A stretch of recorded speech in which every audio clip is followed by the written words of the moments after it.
In this video, we'll describe in detail two protocols widely used in industry.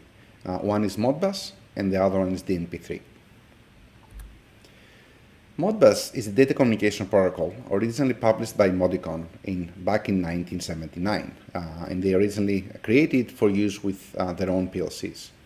Modbus is very popular because it's openly published and is royalty free. It's also very simple, easy to deploy and maintain compared to other standards. The typical port used is 502, and here in the slide I present the sample frame for the serial version of Modbus, and we'll see later today that Modbus has different varieties. It can be used in the serial-to-serial communication, point-to-point, or it can be used in a bus, Ethernet bus, or a proprietary bus. So looking at the frame, you can see it's a very simple packet. It has some silence at the beginning to denote that a packet is coming, it's starting, since we're talking about serial communication, and the packet start has to be denoted by something. In this case, it's 3.5 character times of silence. The address, Modbus can address up to 8-bit addressing space, and then followed by the function code. It can be reader register, writer register, and so on and so forth, read coils, or holding registers. Then data comes in. The length depends on the message type, denoted by the function, and by 8, there's some kind of an integrity check, CRC, and then at the end, again, 28 bits, that's 3.5 character times silence in order to denote the end of the frame. So you can see it's very simple, right? It doesn't have where it's coming from, it only has where it's going and what the function is. So these are all important things to remember when we're going to be discussing the security of Modbus. Object-wise, it has limited support for objects and data types, a coil and a discrete input. A coil is read and write, that's 1 bit.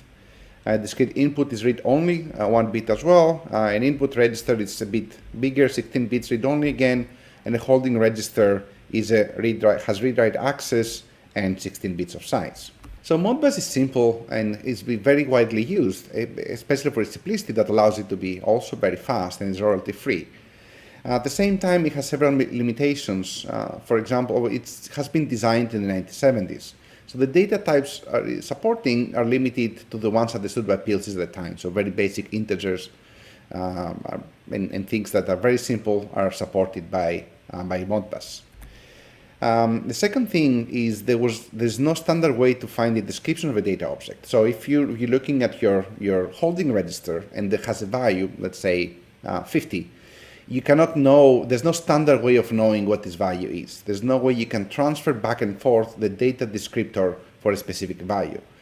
So when you get the register back and it says 50, you cannot know automatically through a class, for example, that this register represents a temperature between 30 and 175 degrees, as I have here in the example. So that's another problem, that the lack of semantics in the values held in the Modbus registers.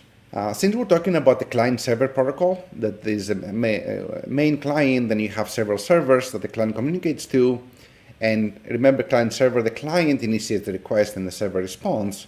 There's no way for the server devices to be reporting exceptions. So if something goes wrong in the field, the client has to ask if something is happening.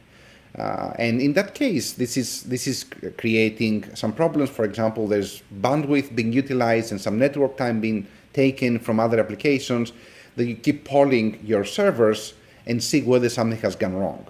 So since it's more primitive in that sense, you may be spending bandwidth on something that's not a frequent event, like reporting an exception in this case in the example in the slide. And the last thing, since it is an 8-bit address space, it cannot address many devices. It's restricted to addressing 247 on one link, and that limits the number of server devices that may be connected to client station. Of course, there is the Ethernet version of Modbus that doesn't have this limitation. But what mostly interested at is the security limitation of Modbus as a blueprint on how to approach industrial protocols and understand the security. Because again, I need to emphasize that when they were creating these protocols, the main goal was to make them fast, real-time, responsive, and deterministic. There was nothing about security.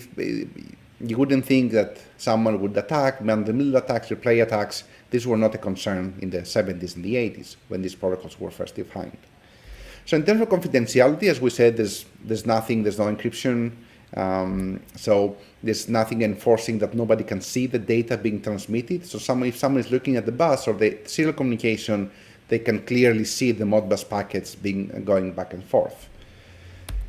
Integrity, there's a simple CRC check, but since the CRC check it's there mainly for error correction, error detection actually, it's very simple and can be easily forged. So if an attacker wants to attack, they can it's easy to make sure that they maintain the same CRC, or they can even update the CRC to have it match the updated packet that may have some payload from the attacker. So for authentication, as we discussed before, there's very limited authentication enforcement, and that mainly comes from either if it's point-to-point communication or proprietary bus communication, that you may have some idea about where the packets are coming from, but this authentication is very primitive. So in reality, you have very, very limited authentication using plain Modbus. And the last security property to look at is non-repudiation.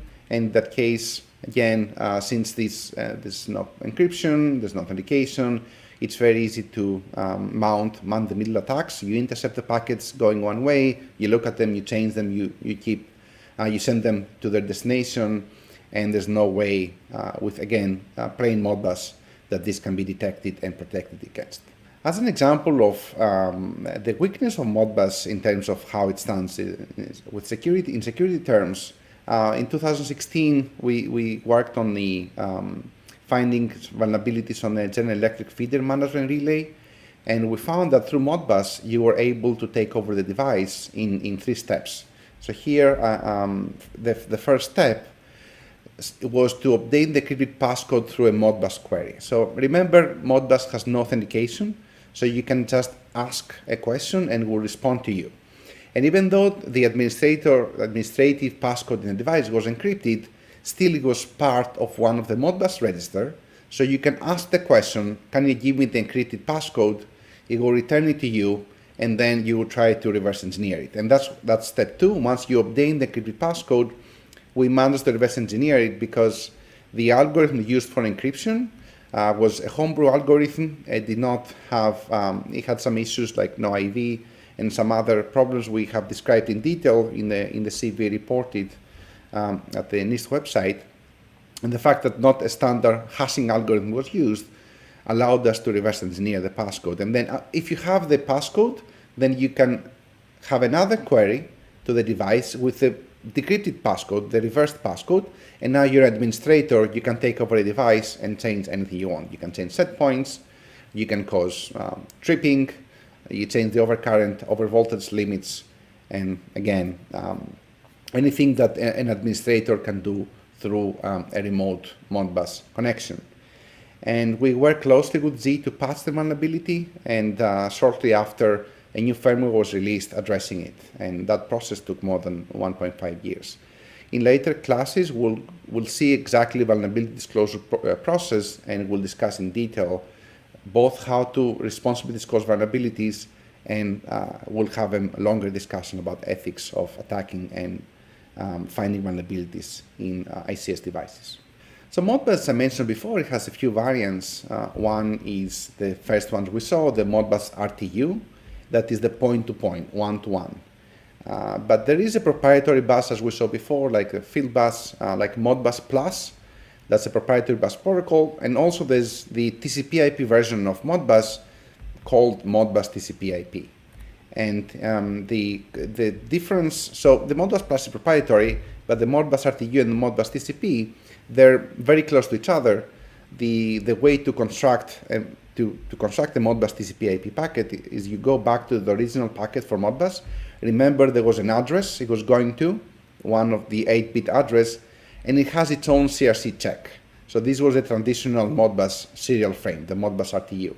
So you only keep the function code, what is the function you're trying to achieve, and the data associated with the function code. So you don't modify this, and this is now your PDU, your protocol data unit, and anything about the transport and the checksum goes to a higher level. So the transport is here, unit ID. So you have here your Modbus TCP/IP ADU, and the information is embedded in the data portion of the TCP frame. So routability comes from IP, the transport layer comes from TCP, and what is being kept from Modbus is the function code and the data. And many protocols have the variants that they have their own serial version, and then you can encapsulate them around TCP IP by removing some redundant parts and adding what's needed for transport, what's needed for routability, and any extra error checks that you like to perform. The second example I'd like to present is DNP3. DNP stands for Distributed Network Protocol. DNP3 is a set of communication protocols used mainly in electric and water companies. And DNP3 plays a crucial role in SCADA system where it's used by SCADA master station, RTUs, and IDs. The DNP3 is used a lot in electric companies because it's designed to allow reliable communication in the environments that those systems are subjected to. There's a lot of electromagnetic interference, there are aging components, there are poor transmission media because you go over long distances, over harsh environments. It could be rain, there could be thunderstrikes. So you want to make sure that your long distance transmission protocol is robust against any environmental condition. So DNP3 is popular in those environments just because of these properties of the properties added to allow reliable communications. So looking at the DNP3 protocol at the abstraction of the OSI, DNP3 mostly defines this layer 2 protocol. So you have here multiplexing, data fragmentation, error checking, link control, prioritization. So mostly it's here, and your transport layer, the physical layer, can be anything you want it to be. So DNP3 mostly defines above the transport layer, the data link layer. It also defines a transport function, and you could, it's mostly resembles layer 4, the transport layer, but you can have it over TCP, you can have it over standard transport protocols that we've seen for other protocols and the standard internet we've been using, and it has its own application layer, like layer 7, that defines function and generic data types suitable for SCADA application. So you can be transmitting binary inputs, analog inputs. You have, here remember Modbus does not have semantics about the values, but here DNP3, you can tell whether a value is an input, is an output, is it analog, is it binary, so you can parse it and understand the values that are coming to you or being sent to the other side. Also, because again, it is designed to be used in harsh environment, it makes heavy use of CRC checks, cyclic redundancy check codes, to detect any errors during communication and transport of data. With regard to security, because of its use to environments that are more open, that they go over long distances, that someone can interfere more easily compared to some that's geographically confined locations that we typically find Modbus, there has been more work in making sure that DNP3 is secure. So DNP3 protocol is compliant with the IEC 62351-5 standard, and the way you can make sure that DNP3 is secure, you can apply VPN, a virtual private network, to encapsulate DNP3 communication inside the VPN, and VPN gives you both authentication and encryption.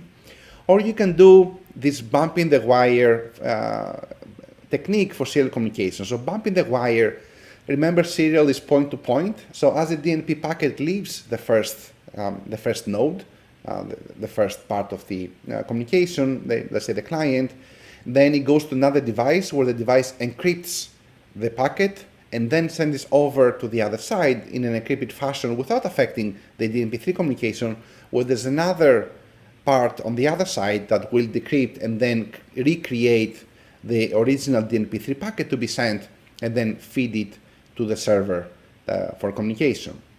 So bumping the wire makes it possible to put encryption in serial communication.